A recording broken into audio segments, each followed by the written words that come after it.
আসসালামু আলাইকুম। আমাদের অনেকের মোবাইল যখন আমরা এটা ব্যবহার করি তখন ল্যাগ করে বা স্মুথলি কাজ করে না। তার জন্য আজকের এই ভিডিওতে দেখাবো যে আপনার মোবাইলের মধ্যে আপনি কয়েকটা সেটিংস করে রাখলে আপনার মোবাইলটা আগে থেকে অনেকটা স্মুথলি কাজ করবে।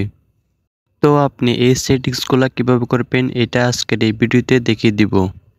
ভিডিওটি শুরু করার পূর্বে সবার কাছে একটা রিকোয়েস্ট থাকবে, ভিডিওটি যদি আপনার কাছে একটু উপকার এসে থাকে তাহলে ভিডিওতে একটা লাইক করে দিবেন। এইরকম প্রয়োজনীয় ও টেক রিলেটেড ভিডিও পেতে আমাদের চ্যানেলটা সাবস্ক্রাইব করে পাশে থাকবেন।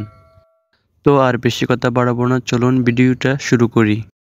তো ফার্স্ট অফ অল আপনি আপনার ফোন থেকে ক্রোম ব্রাউজারটা ওপেন করে নেবেন। ক্রোম ব্রাউজার ওপেন করার পর উপরের দিকে 3 ডটের উপর ক্লিক করবেন। এইবার এখান থেকে আপনি সেটিংসের উপর ক্লিক করে দিবেন। সেটিংসের উপর ক্লিক করার পর নিচের দিকে একটু স্ক্রল করবেন। তারপর এখান থেকে আপনি সাইট সেটিংসের উপর ক্লিক করবেন। সাইট সেটিংসের উপর ক্লিক করার পর এখান থেকে আপনি নিচের দিকে আবারও একটু স্ক্রল করবেন। স্ক্রল করার পর এখানে নিচের দিকে দেখতে পারবেন ডেটা স্টোরেজ।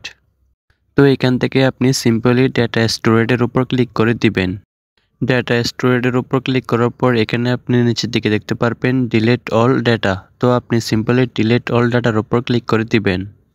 তারপর এখান থেকে ডিলিটের উপর ক্লিক করে দিবেন।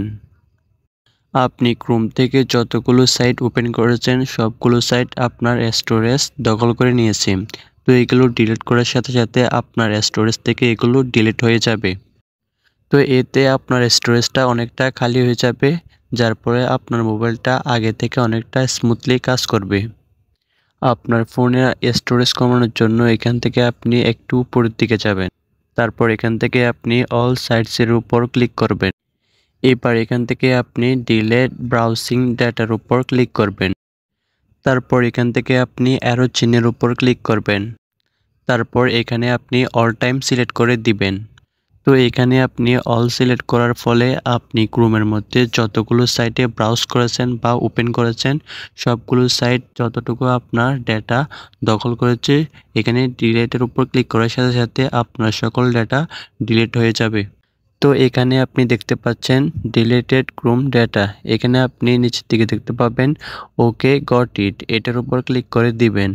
ওকে গট ইটের উপর ক্লিক করার পর আপনার ক্রোমের মধ্যে যতটুকু ডাটা দখল করেছে সকল ডাটা ডিলিট হয়ে যাবে, যার ফলে আপনার মোবাইলের স্টোরেজটা খালি হয়ে যাবে।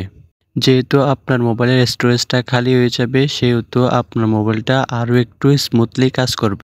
তো আপনি আপনার মোবাইলটা আরও স্মুথলি চালানোর জন্য আপনি আরও একটা কাজ করতে পারেন। আপনার মোবাইলে যে সকল অপ্রয়োজনীয় ভিডিও, ফটো, সফটওয়্যার বা অ্যাপ রয়েছে সবগুলো আপনি ডিলিট করে দিবেন, যেগুলো আপনার প্রয়োজন নেই।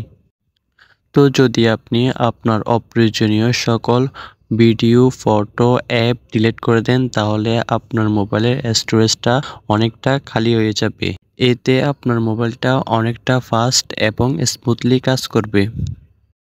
আপনার মোবাইলের স্টোরেজ যত কম থাকবে আপনার মোবাইলটা ততই ফাস্ট চলবে। তো আজকের ভিডিওটা এই পর্যন্ত। আজকের ভিডিওটা আপনার কেমন লেগেছে এটা আপনি কমেন্টের মাধ্যমে জানিয়ে দিবেন। তো দেখা হচ্ছে পরবর্তী নতুন কোনো ভিডিওতে। সে পর্যন্ত ভালো থাকবেন, সুস্থ থাকবেন। আল্লাহ হাফেজ।